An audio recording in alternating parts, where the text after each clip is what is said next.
बिस्मिल्लाहिर्रहमानिर्रहीम। Welcome back friends, welcome back to another video lecture by Kami microbiologist. आज इस video lecture में हम पढ़ेंगे अनसैचुरेटेड आयरन बाइंडिंग कैपेसिटी। इसके पिछले वीडियोस लेक्चर में अगर आप लोगों को याद होगा, हमने आयरन प्रोफाइल का पहले वीडियो लेक्चर में हमने आयरन टेस्ट के हवाले से पढ़ा था। उसके बाद फिर हमने ट्रांसफरीन के हवाले से पढ़ा था, फिर ट्रांसफरीन सैचुरेशन के हवाले से पढ़ा था, फिर ट्रांसफरीन मतलब TIBC के हवाले से पढ़ा था। ठीक है, अगर आप वो वीडियोस मिस कर चुके हैं तो मेरे यूट्यूब चैनल पर वो आप देख सकते हैं, नीचे डिस्क्रिप्शन बॉक्स में भी उसका लिंक अवेलेबल होगा। तो आज हम बात करेंगे unsaturated and iron binding capacity, short form इसका है UIBC। ठीक है, तो ये कौन सा टेस्ट होता है? ये भी आपके पास हेमाटोलॉजी टेस्ट होता है, जिसको हम मोस्टली सीरम आयरन और TIBC टेस्ट के साथ करते हैं।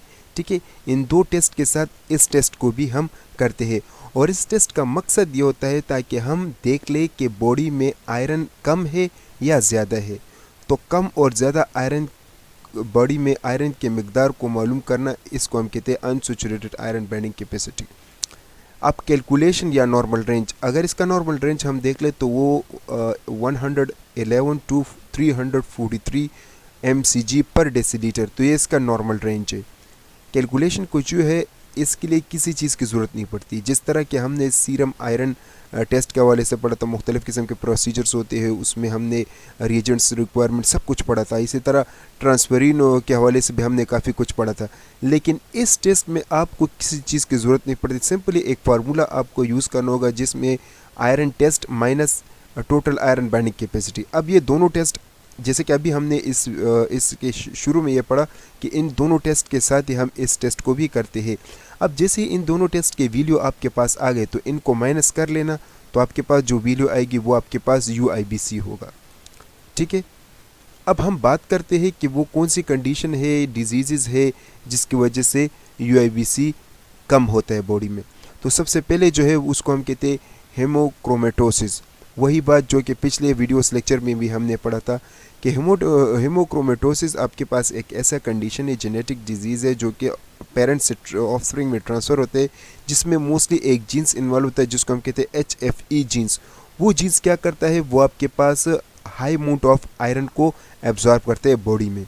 ठीक है, जिसकी वजह से मोस्टली टॉक्सिसिटी हो सकती है बॉडी को। इसके अलावा जो है मुख्तलिफ़ किस्म के एनीमिया की वजह से आपके पास UIBC कम होता है। माल न्यूट्रिशन, जब न्यूट्रिएंट्स की कमी वाक़या हो, उस वजह से इन्फ्लेमेशन, कोई प्रोटेक्टिव रिस्पांस आपके बॉडी में हो रहा हो, उस वजह से लिवर डिजीज़, ज़ाहिरी बात है जब लिवर डैमेज हो जाए तो इसकी वजह से आपके बॉडी में ट्रांसफरीन या फेरेटिन जैसे मॉलिक्यूल्स होते हैं, प्रोटीन्स होते हैं जो कि बनते नहीं है। ठीक है, किडनी डिजीज़ जिसको हम कहते हैं नेफ्राइटिक सिंड्रोम, जिसमें से ज़्यादा अमाउंट में मतलब प्रोटीन पास हो जाते हैं बॉडी से यूरिन की शक्ल में, और इसी तरह आपके पास UIBC का लेवल भी कम हो जाता है।